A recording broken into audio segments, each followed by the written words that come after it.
Hay mga kuya, samahan na naman niyo ako sa pinabagong kwento na pagiging nanay ko na naman. At eto nga, nagluto nga kami ng malakasang sugpo at alimasag. Alam naman niya na paborito ko. At dinulungan nga pala ako ni Dikyokil magluto dahil mabilisan lang to at kere naman ng batang magluto.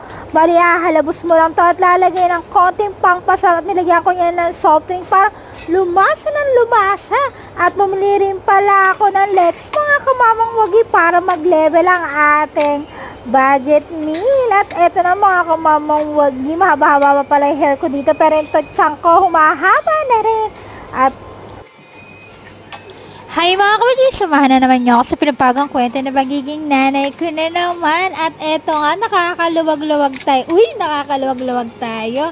At bumili nga pala ako ng pangmalakasang ulam. Sino ba nang hindi magugutom kapag ganyan ang ulam mo at mapaparami ng kanin? Bumili nga pala ako ng sugpo at limasag. Sa limasag nga pala mga kamamang maging masarap daw yung mga babae.